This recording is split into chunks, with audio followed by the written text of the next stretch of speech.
고대로부터 지혜롭게 살기 위한 삶의 교훈은 여러 곳에 있었습니다. 우화, 속담, 격언 같은 방식으로 어떻게 사는 것이 바른 삶인지, 지혜로운 삶인지에 대한 교훈은 많이 남아 있습니다. 대부분 잠언들은 세상에서 어떻게 살아가는 것이 바른 처세인가에 대한 가르침이 대부분입니다. 그런데 성경의 잠언, 그리고 솔로몬의 잠언은 내용이 비슷해 보이긴 하지만 명확하게 다른 점이 있습니다.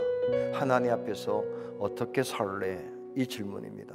오늘 저는 잠언을 마치면서 잠언의 핵심에 있는 내용이 무엇인가를 함께 살펴보면서 하나님의 은혜를 나눌 수 있기를 원합니다. 지혜로운 사람은 어떤 사람일까? 선택을 잘해야 됩니다. 뭘 선택합니까? 정말 소중한 게 무엇인지를 분별하고 소중한 걸 잡는 사람이 가장 지혜로운 사람입니다. 무엇이 제일 소중할까요? 솔로몬은 이렇게 말합니다. 지혜로운 마음. 왜 그렇습니까? 특별히 마음에 있는 생각이 어떤 생각을 가지고 사느냐를 물어봅니다. 왜냐하면 그 생각에 따라서 내 행동이 달라지고 행동이 나를 움직이면서 내 운명을 만들어가기 때문에 저와 여러분이 어떤 생각을 가지고 사는지를 물어보라고 이야기합니다. 오늘 본문은 우리에게 잠언의 가장 핵심적인 문장을 하나를 줍니다. 오직 지킬 만한 것 중에 더욱 내 마음을 지키라. 생명의 근원이 이에서 남이니라. 저는 오늘 잠언을 마감하면서 성령님의 도우심을 통해서 우리 평생 살아가면서 내 마음의 생각에 무엇이 자라서 그 열매가 어떤 것이 맺혀지길 원하는가를 깨닫는 귀한 시간 될 수 있기를 주의 이름으로 축복합니다. 첫째, 마음을 잘 지키셔야 됩니다. 인생에 있어서 무엇보다 소중한 거 잘 지키는 겁니다. 다시 말씀드리면 질병으로부터 건강을 지켜야 되고요, 위험으로부터 안전을 지켜야 되고요, 인간관계 속에 신뢰도 지켜야 되고요, 많습니다. 그러나 우리 인생 속에 정말 지킬 게 뭐냐? 솔로몬이 깨달은 건 마음이랍니다. 25장에 이렇게 말하죠. 자기의 마음을 제어하지 아니하는 자는 성읍이 무너지고 성벽이 없는 것과 같다. 질병 막으려고 마스크 하듯이 내 마음에 잘못된 생각이 들어오는 걸 막으셔야 됩니다. 그래서 성경 우리들에게 명확한 답을 제공하죠. 베드로가 깨달았어요. 근신하라, 깨어라. 너희 대적마귀가 우는 사자같이 두루다니며 삼킬 자를 찾나니. 사울왕이 불행한 자십니까? 어찌 보면 사울은 불행한 사람이 아닙니다. 전쟁하는 것마다 이겼습니다. 그런데 어느 날 마음속에 번뇌가 가득 찼답니다. 우울했답니다. 이유가 뭔지 아십니까? 마음이 무너졌습니다. 악한 영이 그의 마음에 들어와 번뇌를 주기 시작했다. 마귀에게 마음이 뚫려버렸습니다. 그럼 어떻게 해야 안 무너질까요? 마음속에 들어올 것만 들어와야 됩니다. 잠언은 쭉 읽으면서 우리들에게 경계해야 될 마음을 많이 소개했습니다. 그 중에 대표적인 게 두려움, 낙담. 부딪혀보면 문제도 아닌데 환난과 역경을 닥쳐보면 별거 아닙니다. 살아보면 그렇습니다. 그런데 괜히 불안해서 위축돼서 낙심돼서 무너지면 싸움도 해보지도 못하고 집니다. 더 답답한 마음은 뭐냐? 탐욕의 마음이 자리 잡기 시작하면 그때부터 하는 모든 것이 죄를 쌓아가게 됩니다. 낙담은 빈 공간이 된다면 욕심은 쌓아가긴 쌓아가는데 아무것도 아닌 것 속에서 인생을 모두 낭비하는 인생을 살게 됩니다. 둘째는 마음을 잘 돌보고 가꾸셔야 됩니다. 좋은 성은 튼튼한 성벽이 아니라 성읍을 잘 가꿔야 됩니다.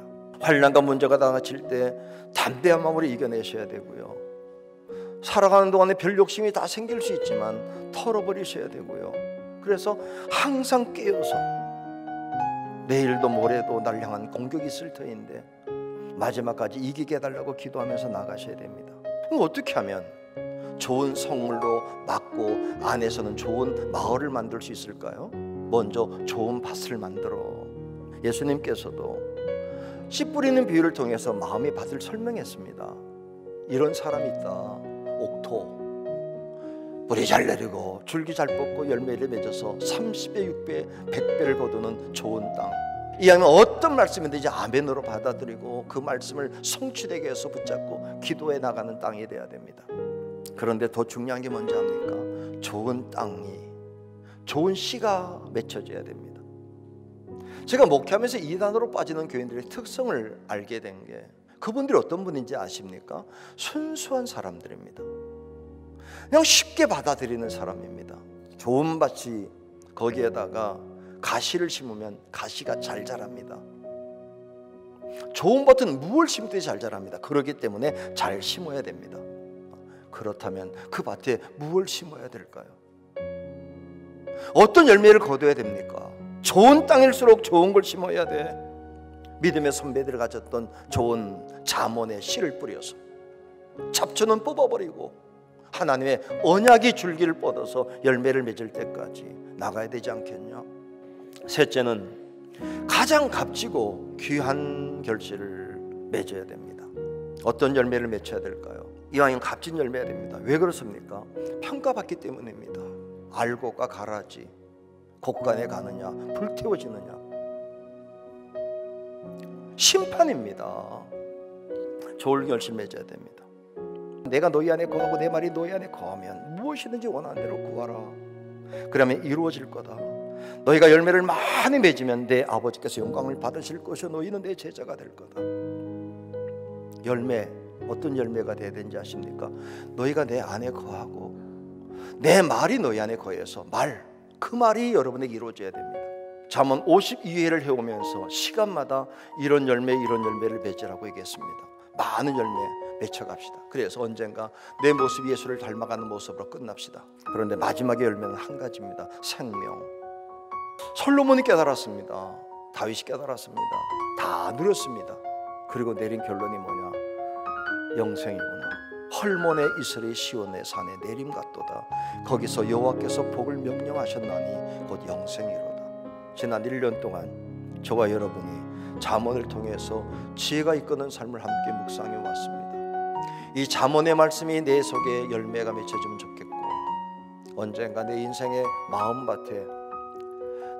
마음밭에 자라나는 모든 것들은 잠언이 말했던 맺지 말아야 될 것은 하나도 없고 맺어야 될 것은 풍성한 마음의 밭. 그래서 하나님이 기뻐하는 인생, 그리고 언젠가 내 자녀들에게 떳떳하게 인생은 이렇게 살아야 된다 말할 수 있는 저와 여러분이 될 수 있기를 주의 이름으로 축복합니다.